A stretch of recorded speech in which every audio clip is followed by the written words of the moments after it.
객관식은 과감히 버리시고 이런 문제 안 맞춰도 되고요. 이거 상법으로 치면 어음수표 같은 문제예요. 네. 이런 거 과감하게 제끼시고 채권 양도, 채권자 대위, 채권자 취소 이런 중요 논점들 객관식 문제를 맞추려고 노력을 해야지. 그리고 그런 부분들을 집중적으로 공부하고 이해를 하고 판례를 숙지해야지. 네, 이런 거 딸딸 외워봐야 시험에 나오지도 않습니다. 1번 여기를 바꿔서 틀렸고요. 나머지 2번부터는 다 맞는 내용인데 역시 최신 판례네요. 아까 여기는 5월달 판례, 이건 6월달 판례. 유류분 반환 청구권은 증여 유증 사실 안 때부터 1년 내에 행사해야 됩니다. 네, 이런 제척 기간이 있어요. 네. 민법 제 1117조 조문 이런 거 다 확인해 보시고 단기 소멸시효 기산적 증여 또는 유증을 한 사실을 안 때, 반환하여야 할 것임을 안 때, 네, 이렇게 하겠다. 그리고 3번, 4번은 이 한 판례에서 이렇게 내용을 쪼개가지고 이게 그대로 이어지는 내용이거든요. 그대로 이어지는 거를 이렇게 쪼개기로 이렇게 했습니다. 유류분 반환 청구권 행사를 인하여 원물 반환 의무, 가액 반환 의무, 이거 어디서 많이 본 것 같지 않아요? 네, 채권자 취소에서 봤던 거죠. 네, 원물 반환, 이거 안 되면 가액 배상. 네. 이미 소유권을 되찾아올 수 없는 경우에는 어떤 제3자가 유효하게 그 소유권을 취득해가지고 이거를 사행위 취소로 갖고 올 수 없는 경우에는 원물 반환이 안 되죠. 혹은 근저당이 설정된 부동산이었는데 그, 수익자가 사행위의 수익자가 그 근저당을 변제하고 소멸시켰어요. 피담보 채무를. 그랬을 경우에는 이게 원물 반환을 하게 되면 당초에 그 부담이 되어 있지 않은 부분까지 전부 다 회복하는 것이 돼요. 불합리하기 때문에 이때는 원물 반환이 안 된다. 너무너무 중요한 판례고 이미 2차에서도 나왔고 2차생들은 나오면 그냥 줄줄줄줄 답안지에다 써야 되는, 네, 별표 5개짜리 판례들이죠. 네. 그 안 될 경우에는 가액 반환만 인정된다. 그리고 이 둘 중에 한 번 청구를 했으면은 더 이상 다시 청구를 하는 건 허용되지 않는다. 한 번 했으면 땡이다. 이건 이행 기간에 정함이 없죠. 이건 청구를 했을 때 발생을 하는 거예요. 그 전까지는 알 수도 없고요. 이 유류분 반환 청구권이 뜬금없이 혼외자 같은 이런 사람들, 갑자기 숨어있던 자식이 나타나면서 내가 사실 너네 아버지의 나도 자식이거든.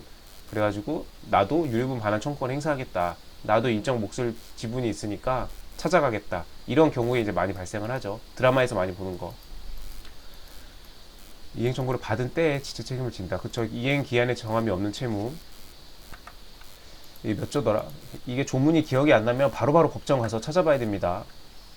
이게 387조의 2항이네요. 네, 387조 2항. 이행 기한에 정함이 없는 채무. 이행 청구를 받은 때 지적 책임을 진다. 네. 객관식에서도 중요한 판례고 2차생들은 당연히 써야 되는 판례죠. 유류분 권리자가 반환 의무자를 상대로 행사하는 경우에 소급적으로 효력을 상실합니다. 범위 내에서 실하게 되고 다 상속 개시점을 소급하여 침해당한 것이 된다.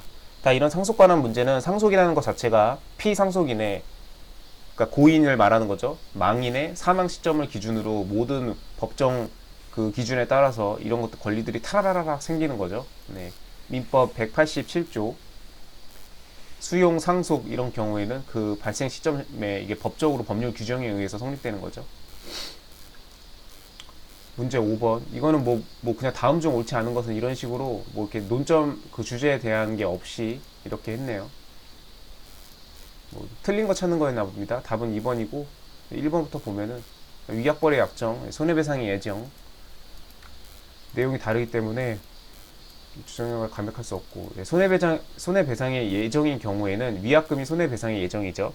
위약벌하고 헷갈리면 안 돼요. 위약금하고 위약벌은 다른 겁니다. 위약금만 돼 있는 경우에는 보통 손해배상의 예정으로 보고요. 그런 경우에는 민법 398조 제2항이 적용돼서 감액을 할 수가 있죠. 법원이 직권으로. 근데 위약벌의 경우에는 직권으로 감액할 수 없습니다. 다만 위약벌이 너무 과도하다, 공서양속에 반한다 그러면 여기 나와 있네요. 무효로 된다. 법원은 무효로 할 수 있을 뿐 이거를 법원 마음대로 이거는 한 5천 정도가 적당한 것 같은데 1억에서 5천으로 감액하자 이런 건 안 돼요. 그건 손해배상 예정, 위약금의 경우에만 그렇게 됩니다. 손해배상의 예정으로 볼 수 있는 위약금의 경우 맞는 거고요. 2번 채무 불이행을 이유로 계약 해지와 아울러 손해배상을 청구하는 경우 계약 해지와 손해배상은 별개죠. 551조 서로 영향을 끼치지 않는다. 계약 해제도 할 수 있고 아울러 더불어 아울러 나오네요. 손해배상 청구할 수 있다. 채권자가 얻을 이익, 즉 이행이익의 배상을 구하는 것이 원칙인데 이행이익이 원칙이에요. 이행이익이 뭐죠? 이행이 정상적으로 되었더라면 내가 얻었을 금액. 예를 들면 부동산 거래가 중간에 빠그라졌어요. 그러면은 내가 원래 이 부동산을 매매 계약이 정상적으로 진행이 돼서 이 부동산 소유권이 내 것으로 왔다면 이 부동산의 그 현재 시가, 이게 예를 들면 15억짜리 시가다. 그러면 내가 예를 들면 13억을 주고 이 부동산을 매매했다. 그러면은 2억의 이행이익이 생기는 거죠. 이걸 정상적으로 이행이 됐더라면 나는 13억을 지불하고 15억짜리 부동산을 갖게 되니까 그 차액인 2억만큼이 실제로 매매가 다 정상적으로 성사되었더라면 내가 이행되었더라면 얻을 수 있는 이익, 그거를 배상할 수 있겠죠. 야, 네가 이행 똑바로 했으면은 내가 지금 이행이 2억 원 차익이 생기는 건데 네가 지금 뭘 잘못을 해가지고 계약이 엉클어졌어? 그럼 네가 그 2억 네가 물어내, 이렇게 하는 거예요. 그게 원칙인데 그에 가름하여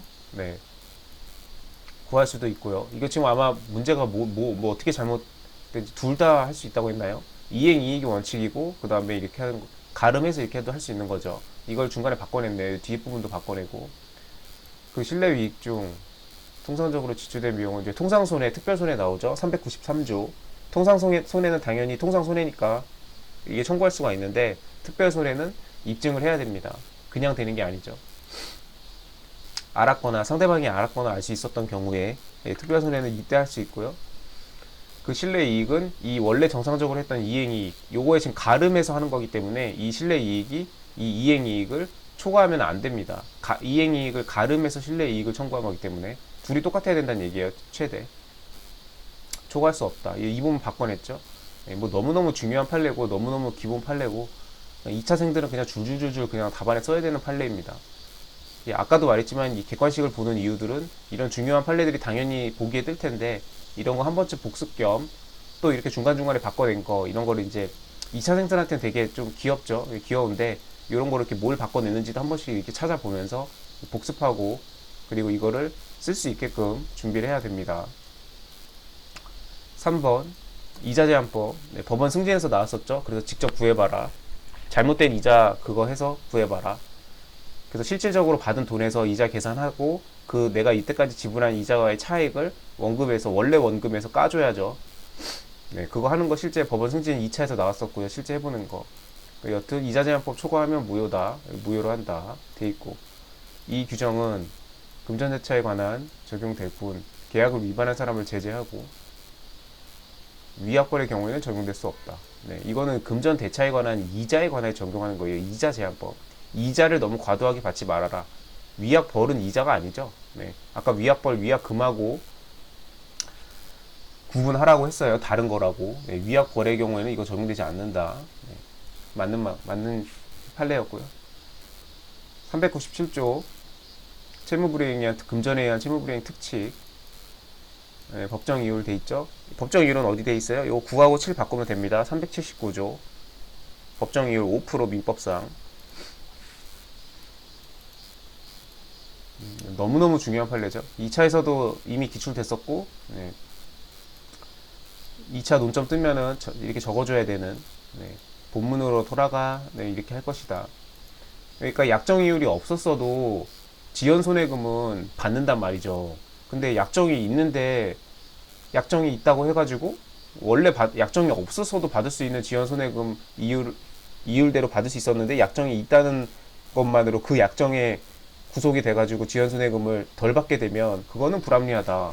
아니 이자를 안 받기로 했어도 지연손해금은 이만큼 받을 수 있었는데 이자를 이만큼이라도 받겠다고 약정을 해놨더니 그럼 지연손해금이 그 이자 약정에 따라서 준다고? 그거는 불합리하다 이거죠. 대법원은. 그래서 이자를 조금이라도 청구할 수 있었던 경우에는 당연히 청구할 수 있다고 봐야 됩니다. 그러니까 최소한 이자가 없었던 경우에 원래 민법상 받을 수 있는 법정 이율에 의한 지연손해금은 받아야 된다 이겁니다. 이런 거는 정확하게 내용 이해하고 있어야 됩니다. 이런 거는 막 외워서 쓰기도 힘들고 내용을 이해하면 아무것도 아닌데 내용을 이해를 완벽하게 못한 상태에서 만약에 2차 답안에다 이걸 쓰려고 하면 그냥 바로 뽀록 나는 그런 판례죠. 너무너무 중요한 판례고요. 6번